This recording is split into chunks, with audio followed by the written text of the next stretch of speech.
Good morning, it's Wednesday the 6th of May. This is Europe Today and I'm Marit Gwyn coming to you live from Brussels with the news and analysis to start your day. Coming up on today's show, US Secretary of State Marco Rubio said last night that the US had concluded its operations in Iran and would shift its focus to the situation in the Strait of Hormuz. Hours later, President Trump said the US would pause Project Freedom, its two-day operation to free stranded vessels from the strait due to, quote, great progress in efforts to strike a deal with Iran. And Romania's pro-European government has collapsed after the Prime Minister lost a no-confidence vote yesterday, triggering fresh political uncertainty. In Slovenia, a second round of coalition talks is due today, with former Prime Minister Janez Janša saying the foundations of a coalition deal have been laid, raising the prospects of his return to power. We'll bring you more details on both those stories. In other news, Russia has launched strikes on 5 regions of Ukraine, including a heavy glide bomb attack on Zaporizhzhia and Kramatorsk. At least 27 people have been killed, according to local authorities. Zelensky condemned the strikes as a, quote, absolutely cynical terrorist attack. The attack came hours before a ceasefire proposed by Zelensky was due to take effect. But first this morning to our top story, because the US will pause its efforts to guide ships through the Strait of Hormuz, according to President Trump. But hours before that announcement, Secretary of State Marco Rubio had suggested that the US's military operations in Iran had concluded. Operation Epic Fury is concluded. We achieved the objectives of that operation. I'm not going to, we're not cheering for an additional situation to occur. We would prefer the path of peace. For more, I'm joined in the studio this morning by our correspondent, Stefan Grobe. Good to see you, Stefan. Good morning, Marit. So this announcement overnight came as quite a surprise. Bring us up to speed. Yes, it's another day and another surprise announcement of President Trump. And as usual, it's lacking details. But here we are. And here's what President Trump said verbatim. Based on the request of Pakistan and other countries, the tremendous military success that we've had, we have mutually agreed that while the blockade will remain in full force and effect, Project Freedom will be paused for a short period of time to see whether or not the agreement can be finalized and signed. So what does that mean? Well, it will fuel optimism that the diplomatic effort led by Pakistan to end the conflict is still alive. Of course, we don't know whether or not there has been any progress lately and whether Iran is willing to go along. But when exchanges of fire between the Iranian and US forces in the Strait of Hormuz on Monday did not reignite the war, it signaled that both sides are willing full-scale fighting to end. And that is the situation in the Strait, Marit. And Stefan, briefly, what has been the Iranian response to this announcement from Trump overnight? Well, following Trump's announcement, Iran touted the U.S. failure to achieve its objectives in the so-called Project Freedom in a statement on INSA, that's a state-run media outlet. The statement further said Trump called off the operation because of warnings and firm positions from Iran. Now, as it stands, Iran's hardline leader are in firm control of the situation, and they want to make people believe that they are the masters of the situation in the Gulf right now. And what happens next may depend on whether Trump and Iran are prepared to offer each other a face-saving exit, Marit. Okay, Stefan, thank you so much. And of course, we'll be keeping an eye out for developments on that story throughout the day here on Euronews. But now moving on, the International Monetary Foundation has said that Europe needs to harden its economy to a more adverse global environment. In a report released yesterday, the institution also warned that the war in Iran poses a serious headwind to economic growth. It said that in the most severe downside scenario, the Eurozone could edge closer to a recession. Now, joining me in the studio this morning to discuss more is the author of that report, Helge Berger, who is the Deputy Director of IMF Europe. Good morning, sir. Really good to have you. Good morning, Matt. We know that there's still major uncertainty over the situation in the Middle East and in Iran. But as you see things this morning, what is the economic outlook now for Europe? Well, when we started thinking about the outlook first, early in the year, we thought we would be upgrading growth in Europe, especially for the Eurozone. That's not what happened. With the outbreak of the war and the higher energy prices, things have taken a turn to the worse. So currently we think that growth will be around 1.1% this year and 1.2% next year, significantly lower than what we initially expected. This is because consumers feeling the pinch in their budgets, they're spending less, investors have a higher cost of doing business, so they're more careful. And in the worst case scenario, because you talk about the most severe downside scenario in your report, you said that the Eurozone could also edge closer to a recession. Is that an increasing possibility now? We're certainly accumulating downside risk, but how far this will go depends on the war, and that's anybody's guess. The upside for Europe is that it has become much more resilient in terms of renewable production and the part of renewables in the energy mix. So any increase in energy prices, while still bad for the economy, isn't as bad as it used to be. I'll come to that point of resilience in just a bit, but I want to ask you about the response of European governments and the policies they've introduced. Have they properly weighed the costs of these interventions? It's difficult, right? So on the one hand, you want to help households. On the other hand, if you do it the wrong way, you dampen the price signal that comes from higher oil prices and energy prices, and people will stop saving energy. So you want to target the support. You want to go to the vulnerable households and help them directly where it hurts, but you don't want to sort of do more damage than good with these kind of measures. And have those measures been targeted enough, would you say, in general? Well, governments are trying. It's usually a mix of good and bad policies, but most governments have in some way or the other tempered with the energy prices, which is not the way it should be going. So as time passes, if the situation continues, we need to be more targeted. Okay, and you also mentioned in that report that Europe needs to harden its economy in a world of a series of shocks, in a more volatile world. How feasible is that, do you feel, when so many governments are seeing a big fiscal squeeze? Well, you know, the countries in Europe will need to reform under pressure. That's just how it works, and Europe is usually quite good at this. So we need to make progress. We need to deal with the single market, which is still much more fragmented than we would like it to be. Lots of trade, lots of activity stops at the national border. That's not what we want. Think about electricity. A unified electricity market would do wonders for the European economy. Prices would be lower. They would be less volatile. That is the way to go. Makes the European economy more resilient and growing faster in an adverse world. And very briefly to close, we know there's also a big issue of Europe's competitiveness in the world right now. You did flag in that report yesterday some small concerns over some measures, including the Industrial Accelerator Act, this new measure to shield homegrown industries. Industrial policy has a role to play, but it's very limited, where markets fail and governments need to step in. But it's not a cure-all. If you want to lift productivity, if you want higher growth, more resiliency, you have to go and do the hard reforms that help the labor market, help the product markets. And as I said, the single market, especially for electricity, energy, would do wonders for the European economy. Okay. Helge Berger, thank you so much for joining us in the studio this morning and for all your insights.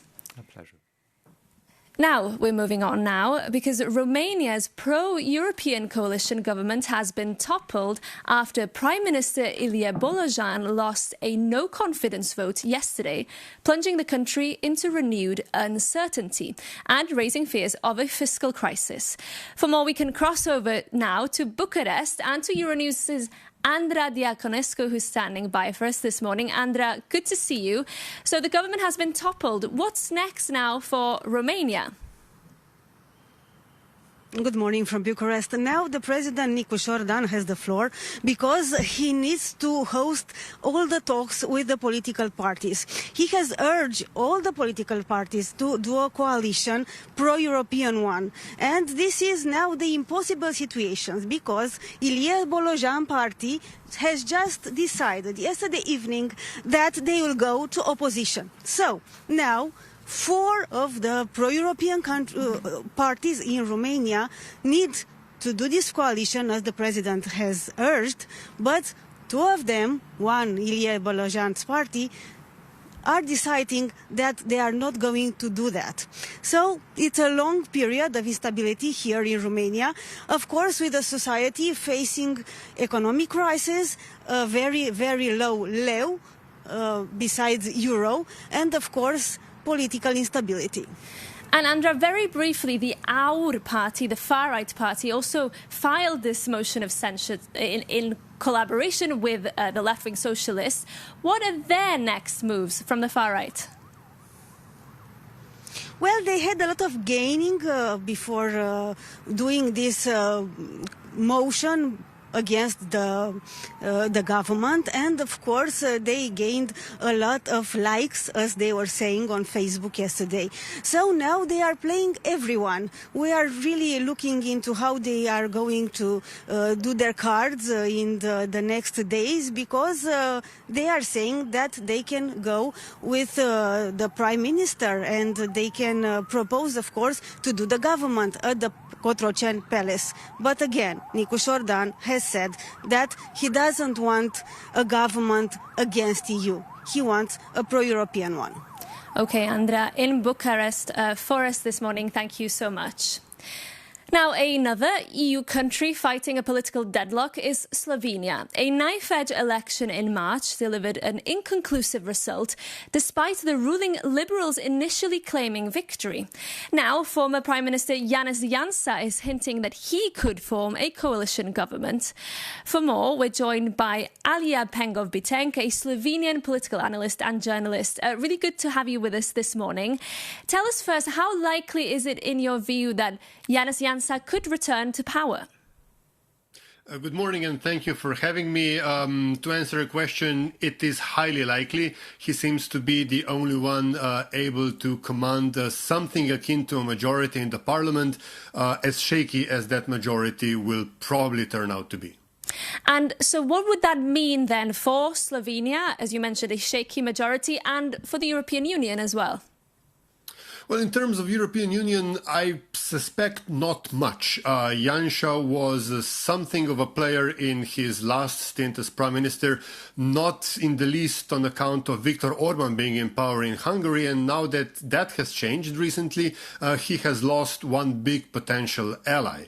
As far as Slovenia is concerned, there are, of course, challenges. The draft coalition agreement that was sort of endorsed yesterday points those out. However, the narrative that is spreading within the Janša, rather right-wing circles in Slovenia is something quite different, and it seems to be rather suspects a return to bashing NGOs and public media, probably even academia this time around. So we might get a little bit of reform-oriented official policies and a lot of right-wing populism unofficially and narrative-wise. And very briefly to close, it was a very tight, knife-edge election. What has Slovenia, do you think, learned from that experience?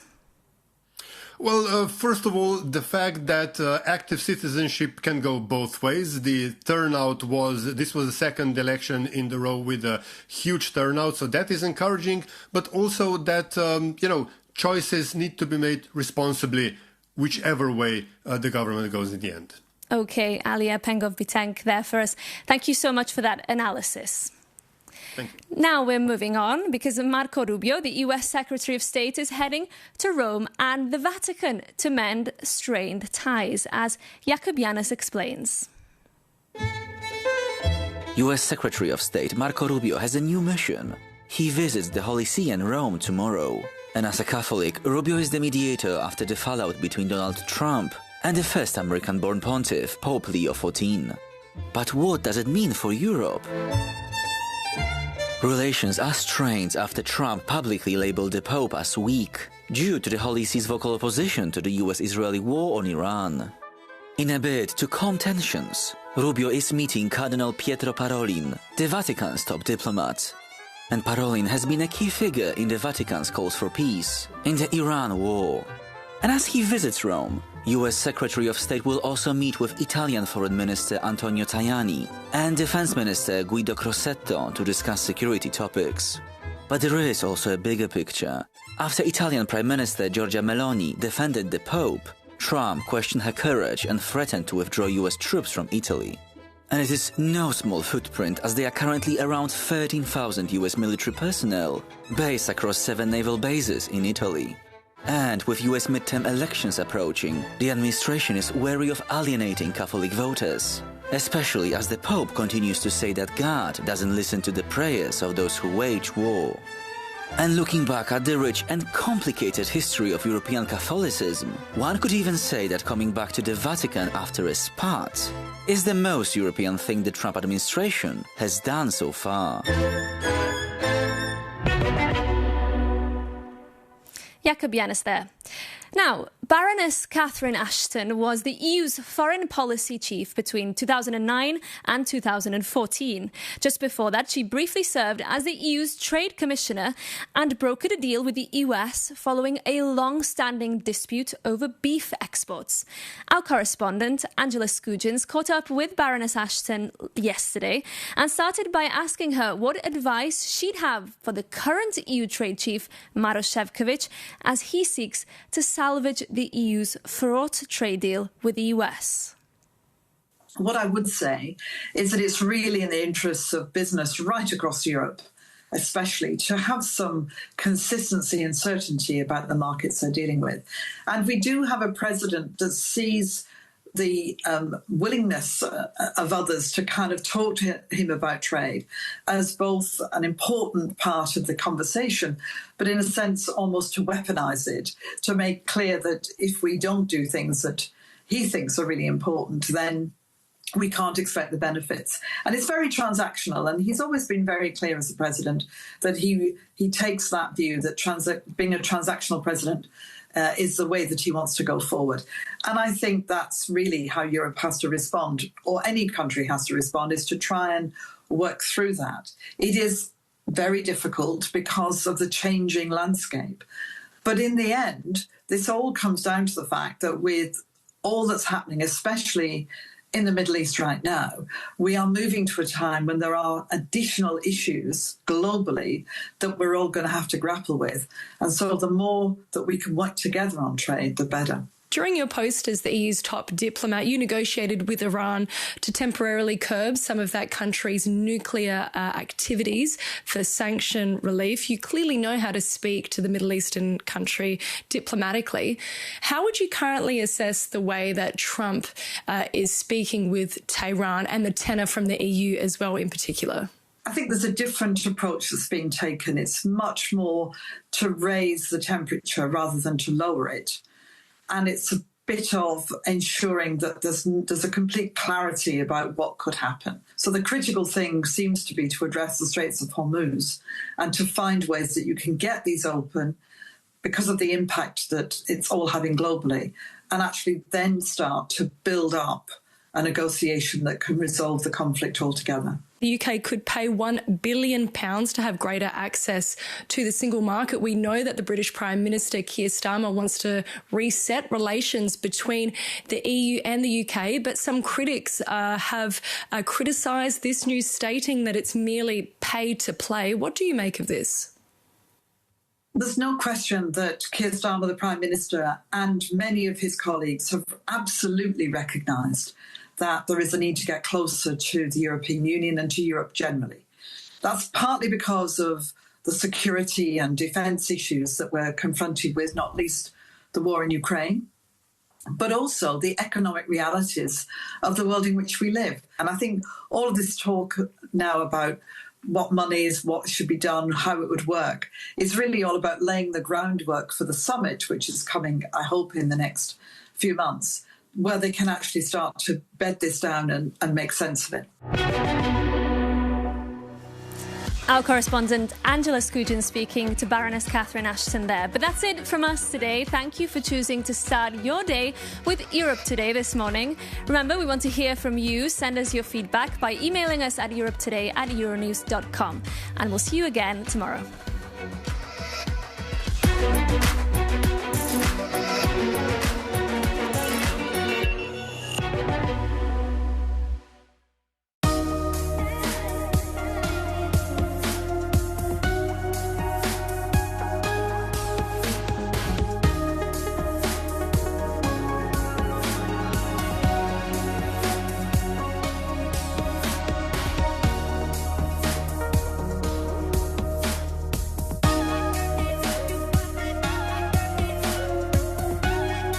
the global economy